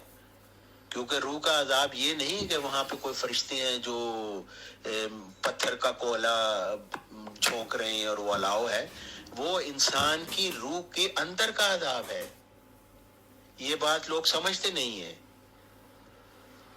انسان کے اندر کی جو روح کا عذاب ہے اسی کی مثال دی گئی کہ تھور کا پانی، گرم پانی، اور یہ کہ ان کا کھینچا جائے گا ان کا جسم، اور یہ ساری باتیں یہ تمثیلات ہیں. لیکن وہ روح کا عذاب اتنا شدید ہوتا ہے کہ اللہ تعالیٰ اس سے بچائے. اس عذاب سے بچنے کے لیے اللہ تعالیٰ نے یہ انتظامات کیے ہیں کہ وہ رؤوف الرحیم ہے، کہ انسان بچ جائے اور اپنے یہاں سے خدا کو دیکھنے کی آنکھیں پا لے. اور خدا کو دیکھنے کی آنکھیں کیسے پا سکتا ہے انسان؟ اس پر ایمان لائے جو خدا تعالیٰ نے بھیجا ہوا ہے. اور پھر آپ قرآن مجید کی آیت، سورت بہت چھوٹی سی سورت ہے، العصر جس کو کہتے ہیں، اس میں اللہ تعالیٰ نے ایک چابی دے دی ہے. دو اس کی پہلی جو آیتیں ہیں وہ آپ پڑھ لیں تو آپ کو پتہ چل جائے گا. والعصر ان الانسان لفی خسر، یعنی اللہ تعالیٰ کہتا ہے کسی بھی زمانے کا انسان ہو وہ گھاٹے میں ہے. تو ہر زمانے کا انسان جب یہ پڑھے گا تو کہے گا اچھا تو پھر کیا فائدہ، نہ خدا کی کوئی ضرورت ہے نہ نیکی کی ضرورت، جب ہے ہی گھاٹا ہماری قسمت میں تو پھر کیا. لیکن اگلی آیت پڑھیں تو پھر انسان کو ٹھارس ملتی ہے. الا الذین آمنوا وعملوا الصالحات، باقی سب گھاٹے میں سوائے ان کے جو ایمان لائے اور نیک اعمال عمل کیے. اور ایمان کس پہ لانا ہے؟ اسی پہ ایمان لانا ہے جس کو خدا نے بھیجا ہے. اور تازہ بتازہ ہر صدی پہ نیا آ جاتا ہے اور اس پہ ایمان لاتے جانا ہے. اپنے بچوں کو کہنا ہے نیا آئے گا تو اس پہ ایمان لانا. تو ایسے لوگ گھاٹے میں نہیں ہوں گے. اور صرف ایمان کافی نہیں ہے، اس کے ساتھ مناسب حال عمل کرنے ہیں. ورنہ ایمان تو پھر کنویں میں پھینکنے کے قابل ہے، ایسا ایمان جس کے ساتھ انسان مناسب حال عمل نہیں کرتا. تو یہ ہے نسخہ خدا تعالیٰ کی طرف سے بتایا گیا ہے کہ ایمان لاؤ اس کی طرف جس کو خدا نے بھیجا ہے، اور پھر اس کی مدد کرو توحید کے مشن میں، اور اس ایمان جو تم لے کے اس کے مناسب حال پھر عمل کرو. پھر تم ان لوگوں میں شامل نہیں ہوگے جو گھاٹے میں ہوں گے. اس کے علاوہ سارے کا سارا اجڑ جو ہے، یہ بھیڑ بکریاں لوگوں کی طرح لوگ، یہ سارے کے سارے خدا کے عذاب کے مستحق ہوں گے، کیونکہ یہ سارے کے سارے گھاٹے میں، آخرت میں بھی گھاٹے میں رہیں گے، دنیا میں بھی گھاٹے میں رہیں گے. جی محترم، ایک سوال تو اس دوران ذہن میں یہ پیدا ہوا کہ کیا یہ جو بحرانی صورتحال پیدا ہوئی ہے نظام خلافت میں، اور ظاہر ہے کہ لوگ بیچارے پریشان ہیں اور ان کو اپنے خلیفہ صاحب کی طرف سے کوئی حرف تسلی، کوئی غمگساری، کوئی حل دکھائی نہیں دے رہا، وہ خاموش ہیں. تو میں یہ پوچھنا چاہتی ہوں کہ کیا اس صورتحال میں بعض احمدیوں نے جناب عبدالغفار جنبہ صاحب کی طرف رجوع کیا ہے، اور اگر کیا ہے تو اندازاً کتنے لوگوں نے کیا ہے؟ جی، اصل بات یہ کہ یہ جو مرزا مسرور صاحب کی پالیسی انہوں نے اپنائی ہوئی ہے، یہ کہہ سکتے ہیں کہ best of the worst policy. کیونکہ وہ بیچارے کیا کہیں، کچھ بولیں گے تو تب بھی مارے جائیں گے، نہ بولیں گے تو کم مارے جائیں گے، لیکن مارے پھر بھی جائیں گے. کیونکہ جو کچھ نکل کے سامنے آ گیا ہے، اتنی گند اور غلاظت متواتر چل رہی ہے، اور عملہ جو ہے وہ عیاشی کر رہا ہے مرزا خاندان کی عورتوں کے ساتھ. لیکن ظاہر ہے کہ ان کے پاس اتنی پاور ہے، اور اب تو عملے کے پاس ہی پاور ہے، مرزا مسرور صاحب کے پاس کچھ بھی نہیں رہی. یا ان کی بیوی کے پاس پاور ہے، اور بیوی کے حساب سے سالوں کے پاس پاور ہے، اور سالے جو ہیں وہ 5-6 سالے سارے کے سارے کی پوسٹ پہ ہیں. تو وہ تو مرزا مسرور صاحب کو الٹا کے وہ مارے، وہ تو مرزا مسرور صاحب تو کچھ نہیں کر سکتے. تو وہ یہی بات ہے کہ وہ بیچارے چپ کر کے چپ ساتھ کے بیٹھے ہوئے ہیں، اور ندا کو بھی یہی کہتے تھے کہ چپ رہو، تم بھی چپ ہو جاؤ. تو مصیبت یہ ہے کہ ان کا خیال تھا کہ لوگ چند دن میں بھول جائیں گے، لیکن یہ ایسی بات نہیں جس کو بھولا جائے گا. اور اب چونکہ سوشل میڈیا کا دور ہے، اب تو ویسے ہی کچھ نہیں بھلائی جاتی. آج سے 20 سال پہلے کی چیزیں بھی لوگ دوبارہ پیش کر دیتے ہیں، تو وہ نئے سرے سے تازہ ہو جاتی ہیں. تو اس لیے ان کی بدقسمتی ہے، اور ظاہر ہے کہ خدا تعالیٰ کی طرف سے ایسے ہی مقدر ہے کہ انہوں نے اب تباہی ہونا ہے. صرف بات یہ کہ ہاں جماعت احمدیہ اصلاح پسند میں لوگ شامل ہو رہے ہیں، نہیں کوئی ایسی بات نہیں ہے کہ کوئی ہمیں آ کے کہہ رہا ہے کہ جی ہاں جی ہم وہ چھوڑنا چاہتے ہیں، ہمیں آپس میں شامل کر لیں. چند لوگ ہیں جنہوں نے یہ سوچا ہے اور وہ آئے بھی ہیں، وہ گنتیوں میں ان کا نام گنا جا سکتا ہے. لیکن بہت سارے لوگ جو ہیں وہ رابطہ کرتے ہیں، لیکن کوئی ایسی بات نہیں ہے کہ ہم کہیں کہ جی کنورشن ہو رہی ہے بڑی. اور دوسری ہے کہ نہ ہمارا یہ کوئی مقصد ہے، نہ یہ کہ لوگ وہ چھوڑ کے وہی جو کیچڑ ان کے پاس ہے خلافت کی گدی کے پاس، وہ سارا کا سارا کیچڑ ہم میں آ جائے. ہم نے اس کیچڑ کا کیا کرنا ہے؟ نہ کوئی ہمیں کوئی شوق ہے، نہ ہمیں مال کمانے کا شوق ہے، نہ ہمیں یہ ہے کہ زیادہ لوگ ہوں گے تو ہماری کوئی ٹور بنے گی، کوئی ہم کسی کو دکھائیں گے کہ دیکھو ہمارے کتنے لوگ ہیں. 10 بندے بھی ہیں تو کافی ہیں، کوئی ضرورت نہیں ہمیں. ہاں جب خدا تعالیٰ چاہے گا، اور ہم یہی دعا کرتے ہیں ہمیشہ، اللہ میاں کیچڑ ہمیں نہ دینا، خدا کا واسطہ ہے ہم تیرے حضور التجا کرتے ہیں، تو ہمیں سعید روحیں دینا، چند دینا. اور یہی ہم ہمیشہ دعا کرتے ہیں اور آخر تک کرتے رہیں گے. باقی اللہ تعالیٰ کو جو منظور ہے جو وہی ہوگا. باقی یہ کہ آپ دیکھیں فوج در فوج اسلام میں داخل ہوئے لوگ حضرت محمد صلی اللہ علیہ وسلم کے زمانے میں، اور جب یہ اذا جاء نصر اللہ نازل ہوئی تو حضرت ابو بکر رونا شروع ہو گئے. انہوں نے پوچھا کیوں رو رہے ہیں؟ انہوں نے کہا ایک تو اس بات پہ رو رہا ہوں کہ رسول کا کام پورا ہو گیا، اب یہ جانے والا ہے، اور دوسرا اس بات پہ رو رہا ہوں کہ اتنے سارے جب لوگ آئیں گے تو ان کی تربیت کون کرے گا. ان کے یہ خدشات درست ثابت ہوئے. دیکھیں حضرت محمد صلی اللہ علیہ وسلم کی وفات کے فوراً بعد کتنا بڑا غدر پیدا ہوا، بغاوت ہوئی.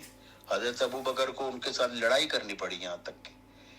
تو وہ کون لوگ تھے؟ انہوں نے حضرت محمد صلی اللہ علیہ وسلم کو اپنی آنکھوں سے دیکھا ہوا تھا، لیکن اس وجہ سے ان کی تربیت نہیں تھی. وہ کیچڑ تھا، جو پہلے مشرکین تھے وہی کیچڑ اسلام لے آئے. اس وجہ سے کہ فتح مکہ ہو گئی، وہ اتنا پرشوکت واقعہ تھا کہ کوئی رہ ہی نہیں سکتا اس سے. اور امیر معاویہ اور یہ ابو سفیان کی اولاد نے جو کام کیا پھر اسلام کے ساتھ، اور پھر ان کے ہوتے سوتوں نے کیا، اور پھر یہ جو خلافتیں چلی ملوکیت کی طرح، وہ تو ایک شرمناک باب ہے اسلام کا، اس کا اسلام سے کوئی تعلق نہیں ہے. لیکن وہ کون لوگ تھے؟ وہ مسلمان تھے، صحابیوں کے بچے تھے، جنہوں نے 3 خلیفے قتل کیے اور اس کے بعد نواسہ رسول کو مارا اور خواتین مبارکہ کی بے عزتی بے حرمتی کی، بے شرمی اور بے حیائی سے. کون لوگ تھے وہ اپنے آپ کو صحابی کہلواتے اور صحابی کے بچے کہلواتے تھے. تو ایسے لعنتیوں سے اللہ تعالیٰ ہمیں محفوظ رکھے، ہمیں اللہ تعالیٰ سعید روحیں عطا کرے، اور ہمیں بھی سعید روحوں میں ہی رہنے کی توفیق عطا فرمائے. کیونکہ انسان ایسا بدبخت ہے کہ تھوڑی سی اس کو آسانی ملے تو وہ پھر شیطان کا مرید بن جاتا ہے. ہماری بھی یہی دعا کہ اللہ تعالیٰ ہمیں بھی ثابت قدم رکھنا، ہم تیرے پیارے چہرے کی طرف ہر وقت دیکھتے رہیں. ہمیں کہیں یہ نہ ہو جائے کہ مرزا مسرور کی تو یہ خلافت ٹوٹ رہی ہے تو ہم کوئی خاص چیز ہے، ہم نے تو کچھ کیا ہی نہیں.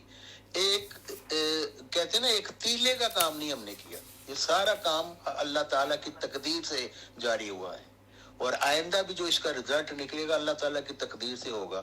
نہ جنبا صاحب میں کوئی طاقت ہے، نہ ہم میں کسی میں کوئی طاقت ہے.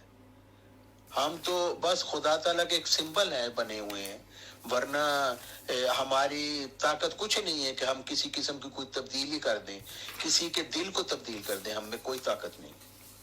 خدا تعالیٰ میں سب طاقتیں ہیں، اور اس نے وقت مقرر کیے ہوئے ہیں، اور جو وقت آئے گا اس وقت میں اپنی اپنی تبدیلیاں وہ آتی رہیں گی.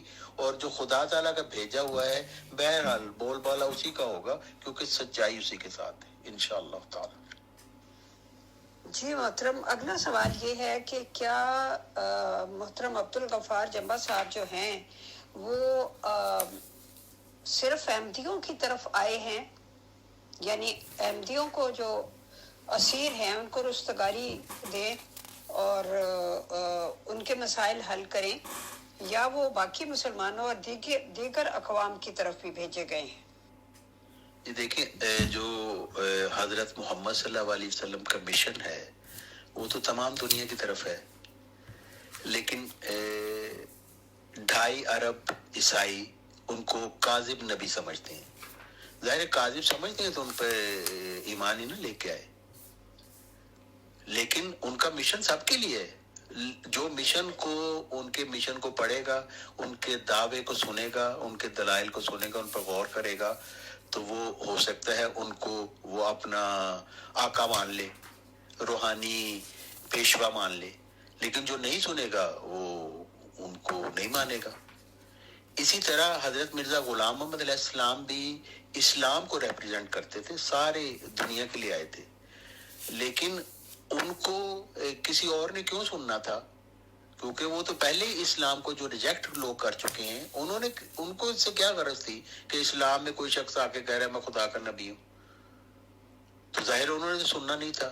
ہاں، مسلمانوں کو کی طرف ان کا پیغام زیادہ تھا، اور ہندوؤں اور عیسائیوں کی طرف بھی تھا، کیونکہ ہندوستان میں وہ لوگ بھی تھے، اور انہوں نے کہا کہ میں مسیح ہوں عیسائیوں کے لیے، اور ہندوؤں کے لیے میں کرشنا ہوں، تو وہ ان کا وہ پیغام ان کے لیے بھی تھا، لیکن ان کا پیغام بھی سارا گلوبل پیغام تھا، ساری دنیا کے لیے تھا۔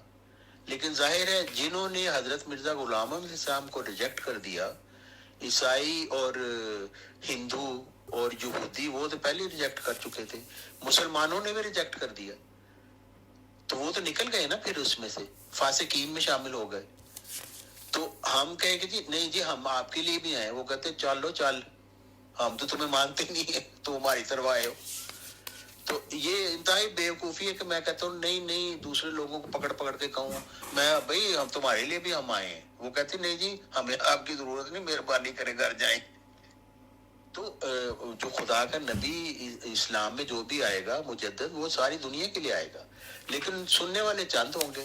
اب دیکھیں حضرت محمد صلی اللہ علیہ وسلم کے ماننے والے کچھ 1 ارب یا 2 ارب ہیں، 1.5 ارب ہیں، اور وہ صرف ماننے والے ہیں، اصل ماننے والے نہیں ہیں، صرف وہ نام کے مسلمان ہیں۔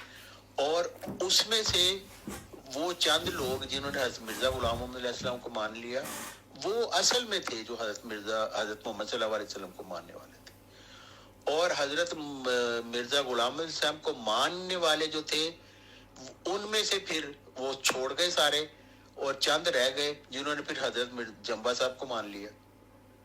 تو یہ طریقہ ہے جس سے پتہ چلتا ہے کہ وہ واقعی حضرت محمد صلی اللہ علیہ وسلم کو ماننے والے ہیں کہ نہیں، یا اپنے دماغ سے ایک نیا اسلام کھڑ کے بیٹھے ہوں جس کا حضرت محمد صلی اللہ علیہ وسلم کے اسلام سے کوئی تعلق نہیں ہے، اور کہہ رہے ہیں کہ جی ہم مسلمان ہیں۔ یہ سارے کے سارے مسلمان جو خود کو مسلمان کہتے ہیں، یہ بالکل مسلمان نہیں ہیں، یہ ان کا حضرت محمد صلی اللہ علیہ وسلم سے کوئی تعلق نہیں ہے، ان کے گستاخ ہیں یہ سارے مسلمان۔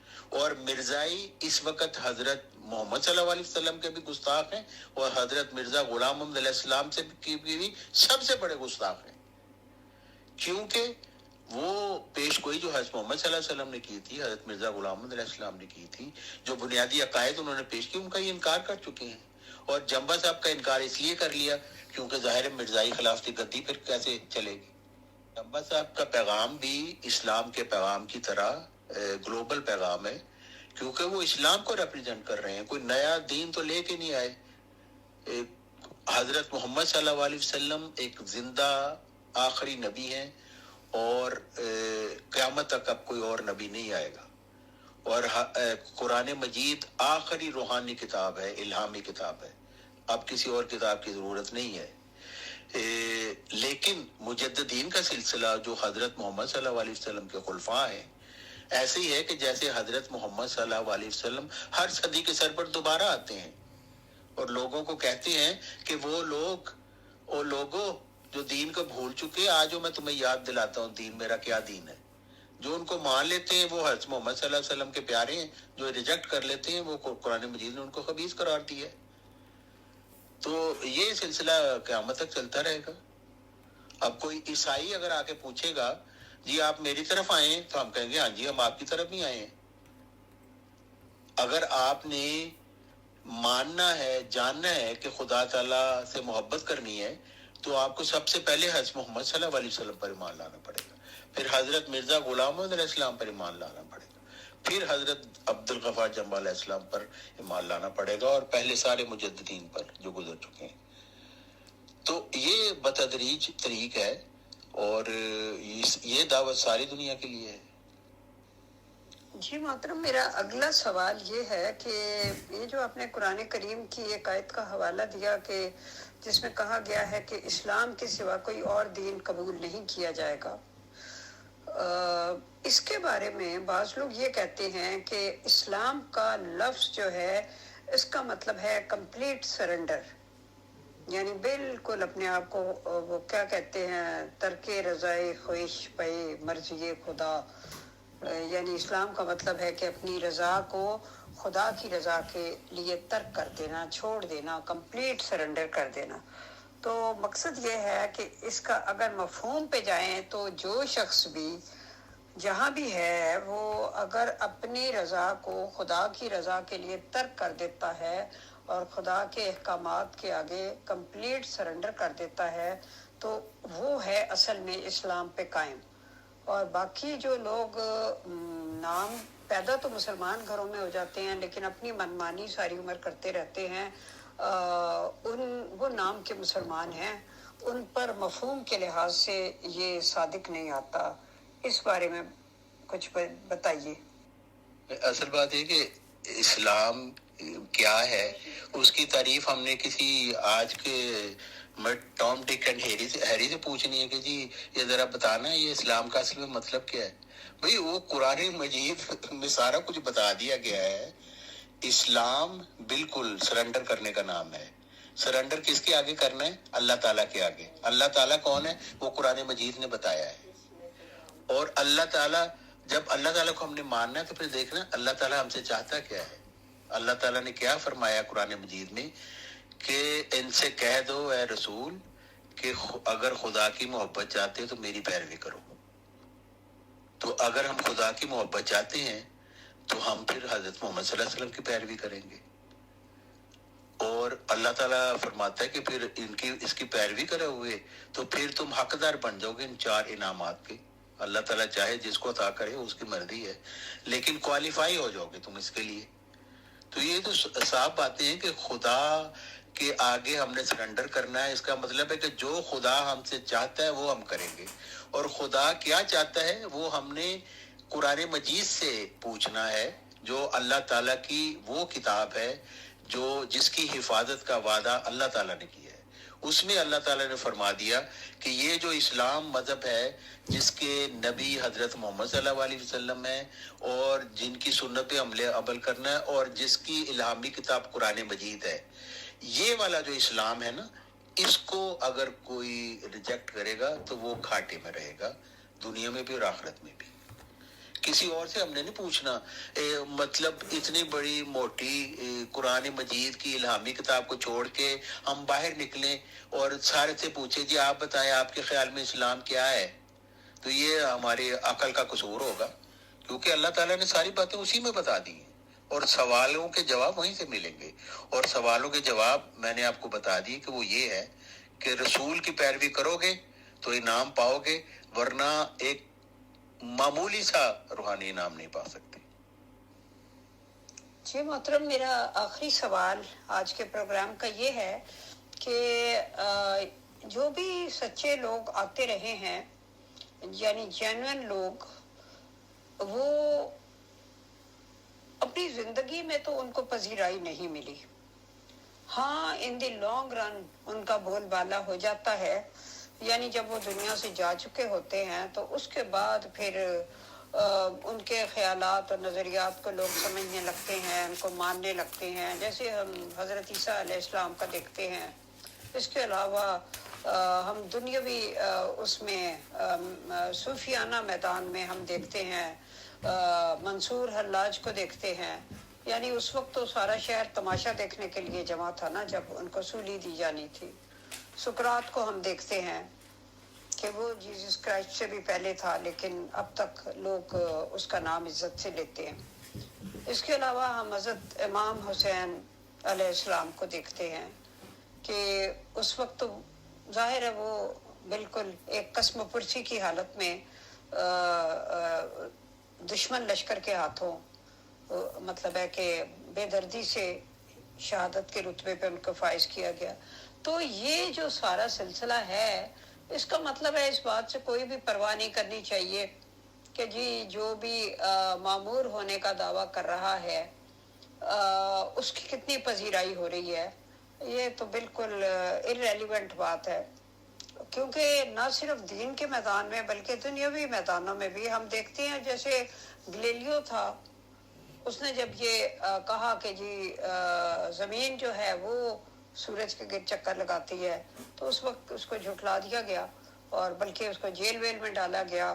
اور پھر بوڑھا آدمی تھا, اس نے کہا جی میں یہ صعوبتیں برداشت نہیں کر سکتا, تو انہوں نے اسے کہا کہ وہ لکھ کے دے اور معافی مانگے, اپنے اس خیالات سے توبہ کرے وغیرہ وغیرہ, سب آپ کو پتہ ہی ہے. تو لیکن اس کے مرنے کے تقریباً 350 سال کے بعد چرچ نے اس سے معافی مانگی کہ یعنی اس وقت انہوں نے اس کو تکلیفیں دی تھیں اور جو تھیری اس نے اس وقت بیان کی تھی وہ پروو ہو گئی. اب دیکھیں 300-400 سال میں کتنی نسلیں گزر چکی ہوتی ہیں, سچائی کو پروو ہونے میں کتنا ٹائم لگ جاتا ہے. تو اس لیے میرا خیال ہے کہ اس وقت میں یہ انتظار کرنا کہ جی یہ بالکل اپنے بالکل بلوم پہ آئے گا تو ہم اس کو مانیں گے, ایسا تو ہو نہیں سکتا ہوتا. جو بھی ہوتا ہے کلیم کرتا ہے اس کے کلیم کو تقویٰ کی نظر سے دیکھنا چاہیے. اور میرا مطلب ہے کہ اگر وہ سچا لگتا ہے تو ٹھیک ہے, یہ بندے اور خدا کا معاملہ ہے, بندہ اس کو سچا مان لے. تو لیکن اس میں بھی لوگوں کو تکلیف شروع ہو جاتی ہے, سمجھ میں نہیں آتی کہ اس کی کیا وجہ ہوتی ہے. بھئی اگر وہ جھوٹا ہے تو خدا خود ہی اس کو پیسنے کے لیے کافی ہے, اور اگر وہ سچا ہے تو پھر اس کا انکار کر کے کہاں جائیں گے وغیرہ وغیرہ. تو میرا خیال ہے اس پہ اگر آپ کوئی کمنٹس کرنا چاہتے ہیں تو کر دیں, اور اس کے علاوہ آپ کچھ کہنا چاہتے ہیں تو آپ کہیے, پھر ہم اس کو وائنڈ اپ کر دیتے ہیں. Thank you very much. جی جو آپ کی بات میں نے سنی ہے تو اس کا جواب دینے سے پہلے میں یہ جو میں نے پہلا ابھی آپ نے سوال کیا ہے اس کو سوچتے ہوئے میرے دل میں خیال ہے کہ اسلام کی نئی تعریف نکالنے کے لیے لوگ بڑے بےتاب رہے ہیں شروع سے ہی, اور یہ کوئی آج کی بیماری نہیں ہے. لیکن قرآن مجید نے دیکھے کتنی سورہ العصر جو میں نے ابھی بیان کی تھی آپ کے سامنے, اس میں کتنا سمپل بتا دیا ہے. سب گھاٹے میں سوائے ان لوگوں کے جو ایمان لاتے ہیں اور مناسب حال عمل کرتے ہیں. یعنی ایک نسخہ ہے 2-3 لائنوں کا, تو اس کے اوپر اگر آپ غور کریں تو آپ کی زندگی سنور جائے گی. لیکن آپ دیکھیں جتنے بھی آرگنائزیشنز, مذہبی آرگنائزیشن شروع ہوتی ہیں وہ جو خدا کی طرف سے نہیں ہوتی, ان میں صرف آدھا حصہ اس کا استعمال کیا جاتا ہے, یعنی ایمان لاؤ. اب دیکھیں میں ریلیجن میں نے بھی ماسٹر کیا ہوا ہے اور عیسائیوں سے میری بات ہوتی رہی ہے, اور اکیڈیمکلی میں نے ان سے بات کی ہے. تو وہ یہ کہتے تھے کہ جی آپ کفارہ کے میسج پر ایمان لائیں تو بس آپ کے سارے گناہ معاف ہو جائیں گے. اب دیکھیں آدمی سوچے کہ ایک میسج پر ایمان لانے سے کیا میرے اندر وہ تبدیلیاں آ جائیں گی کہ میں نیک ہو جاؤں گا, نیک اعمال کرنا شروع ہو جاؤں گا؟ کیا ایسا ممکن ہے؟ انسانی فطرت, انسانی سائیکالوجی کے لحاظ سے آپ دیکھیں. اب دیکھیں ظاہر خان صاحب کیا کہتے ہیں, وہ انہوں نے ایک تصویر بنا دی فوٹو شاپ میں, یہ جی خدا ہے, بس اس کے اوپر غور کرو اور تمہاری اس سے ملاقات ہو جائے گی. چلیں جی غور کر کے ملاقات ہو بھی گئی, تو پھر کیا ہوگا؟ کیا تبدیلی انسان میں پیدا ہوگی؟ اس کی روحانی ترقی ایک دم بڑھ جائے گی. بس یہ سارے جو اس طرح کی باتیں ہیں نا, یہ خدا کی طرف سے نہیں ہو سکتی. خدا نے تو صاف کہا ہے کہ میں تمہیں بار بار آزماؤں گا.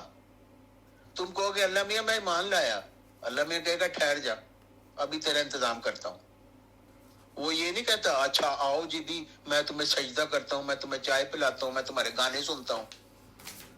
یہ مطلب ہے کہ ایسا مزہ کا خیز خدا جو لوگ پیش کر رہے ہیں ان کو وہ سوچنا چاہیے ان کو کہ کیا خدا ایسا مزہ کا خیز ہے، اور ایسے مزہ کا خیز خدا کا ہم نے اچار ڈالنا ہے، کیا کرنا ہے اس کا؟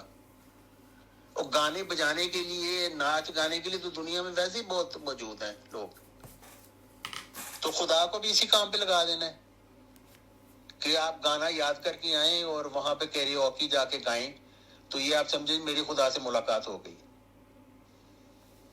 یہاں ایک مزے کی بات یہ ہے کہ ہر جگہ ایمان لاؤ، ایمان لانے والے، اے وہ لوگوں جو ایمان لائے ہو، ہر جگہ یہ کہا گیا ہے، یہ نہیں کہا اے وہ لوگوں جو مسلمانوں میں پیدا ہو گئے ہو۔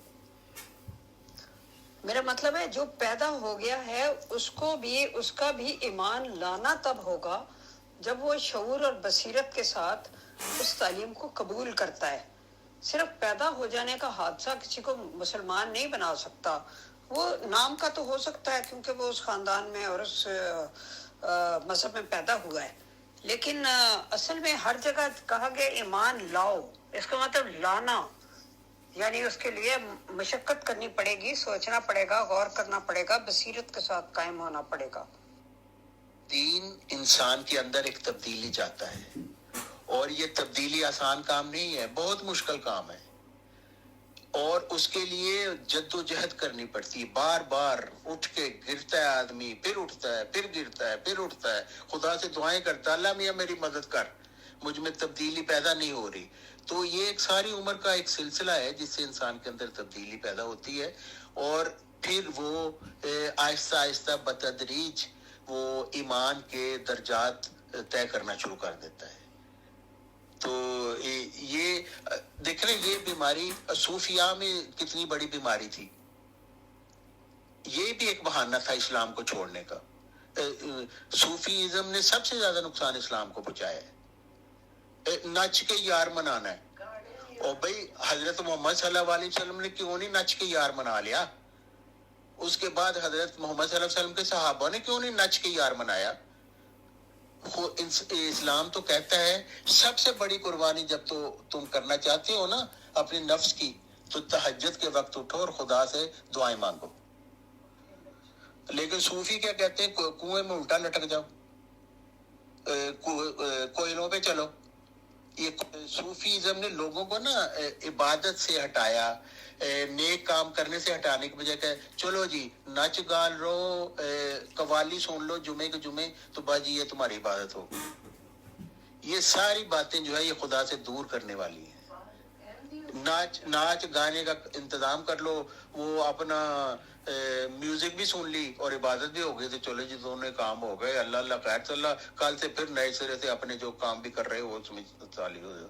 تو یہ ساری باتیں جو ہے نا خدا سے دور کرنے کے لیے آئی ہیں، اور یہ جو اس طرح کے دین جو لے کے آتے ہیں نا، جو ایک دن میں وہ خدا سے ملا دیتے ہیں، وہ یہ سارا ڈھونگ ہے، کچھ بھی نہیں انسان میں تبدیلی پیدا ایسی ہو سکتی۔ تو اصل بات یہی ہے کہ انسان کو چاہیے کہ اگر وہ خدا کو پانا چاہتا ہے تو اس کے طرف سے جو مرسل آیا اس کو مانے، اور پھر ہی وہ خدا کی محبت کو پا سکے گا، اس کے علاوہ اور کوئی طریقہ نہیں ہے۔ اور اس کے لیے آپ کو محنت کرنی پڑے گی، آپ کو آزمائش میں سے گزارا جائے گا بار بار، اور اس میں آپ کو پورے اترنے گی تو پھر آپ درجات آپ طے کر سکیں گے، ورنہ خدا جو ہے وہ بے نیاز ہے، اس کو کوئی انسانوں کی پرواہ نہیں۔ لیکن طارق بھائی دوسری طرف اسلام یہ کہتا ہے کہ اگر کوئی خدا تعالیٰ پر جھوٹ باندھے تو خدا تعالیٰ نے کہا ہے کہ اگر یہ نبی بھی مجھ پر جھوٹ باندھتا تو میں اس کو دائیں ہاتھ سے پکڑ لیتا اور اس کی شہرک کاٹ ڈالتا۔ تو یہ اسلام میں ایک اصول یا رول بن گیا ہے کہ جو جھوٹا نبی ہے وہ قتل کیا جائے۔ تو اب جہاں تک آپ نے چونکہ زاہد صاحب کا ذکر کیا، لہٰذا میں بھی بات کر دیتی ہوں کہ وہ بہرحال قسم کھا کے کہتے ہیں کہ میں 50 سال سے میرا دعویٰ ہے اور مجھے خدا تعالیٰ نے بھیجا ہے۔ تو اب اگر اسلام کے مطابق دیکھا جائے تو، اور توریت اور انجیل کے مطابق بھی ہے کہ جھوٹا نبی قتل کیا جائے، تو پھر ایسی کیا بات ہے کہ وہ ابھی تک سلامت ہیں؟ یہ آپ نے بالکل درست کہا. قرآن شریف میں بھی یہی کہا گیا ہے کہ اللہ تعالیٰ فرماتا ہے کہ یہ جو بدو لوگ ہیں کہتے ہیں کہ ہم ایمان لے آئے, تو اللہ تعالیٰ فرماتا ہے کہ ان سے کہو یہ نہ کہا کرو کہ ہم ایمان لے, یہ کہا کرو ہم مسلمان ہو گئے. ایمان نے تو تمہارے دل میں ابھی جھانک کر بھی نہیں دیکھا. تو یہ اللہ تعالیٰ فرما رہا ہے ان سے. تو یہ جو سارے مسلمان اپنے آپ کو کہہ رہے ہیں کہ ہم مسلمان ہیں, ہم مومنین ہیں, وہی نہیں بھائی, جب تک تم خدا کی پوری طرح اطاعت نہیں کرو گے تم نہیں بن سکتے. تمہیں ایمان تمہارے دل میں جھانک کر بھی نہیں دیکھے گا, اور خدا کے مرسل کا انکار کرو گے تو پھر تم خدا کے مقرب کیسے بن سکتے ہو. تو یہ ایک دھوکہ ہے جس میں یہ سارے لوگ اس وقت ہیں, اور ان کی مرضی ہے کیونکہ خدا تعالیٰ نے اختیار جو دے دیا. لا اکراہ فی الدین کا تبین الرشد من الغی, گمراہی اور ہدایت کا راستہ اللہ نے دکھا دیا. جو مانتا ہے جو چاہے راستہ اختیار کرے. یہ بات میں نے کھول کے اس کو ڈسکس کیا ہے میں نے اپنے پروگراموں میں بھی, کہ سب سے پہلی بات ہے کہ زاہد خان صاحب وہ نبوت کا دعوے دار ہے جو کہتا ہے پہلے سارے مذاہب منسوخ ہو گئے.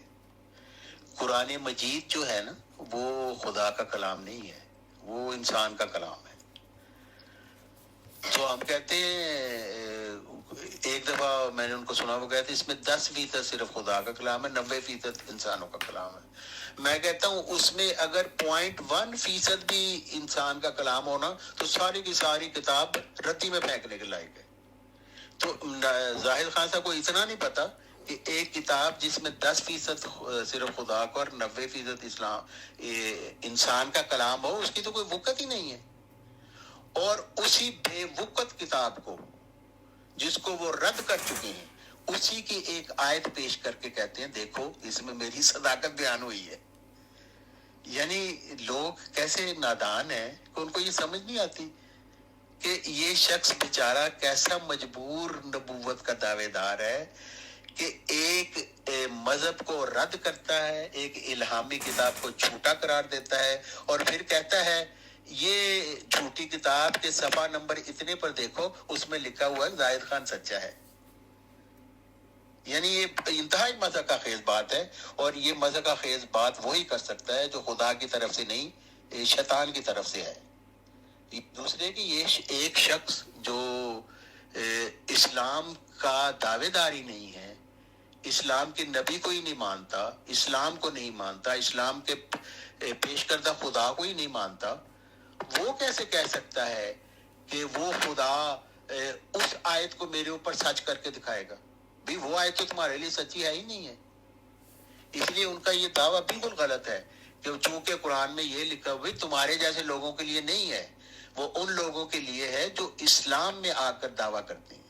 دوسرے جو لوگ ہیں وہ تو اسلام میں شامل ہی نہیں ہے, تو ان کے لیے تو وہ آیات نہیں ہے. حضرت مرزا غلام احمد علیہ السلام نے 23 سال کا عرصہ جو مقرر کیا, وہ حضرت محمد صلی اللہ علیہ وسلم کی جو نبوت کا عرصہ تھا اس کو انہوں نے کہا کہ اگر کوئی شخص نبوت کا دعویٰ کرے اور 23 سال کا عرصہ پالے جتنا حضرت محمد صلی اللہ علیہ وسلم نے پایا تو وہ جھوٹا نہیں ہو سکتا, کیونکہ یقین ہے کہ خدا اس کو اس سے پہلے ہلاک کرے گا. لیکن ایک شخص حضرت محمد صلی اللہ علیہ وسلم کو نہیں مانتا اور کہے جی وہ ان کا جو نبوت کا عرصہ تھا نا وہ اس کے اوپر ذرا غور کریں. بھئی تم تو کہہ رہے وہ جھوٹا نبی ہے, اس کی کتاب جھوٹی ہے, وہ تو ایک وار لارڈ تھا, وہ جنگیں اس نے کی ہیں, جنگوں کا بڑا شوقین تھا. تو جس نبی کے متعلق تم اتنی باتیں کرتے ہو اس کے اسوہ حسنہ کو تم اپنا ایک صداقت کا اصول بناتے ہو.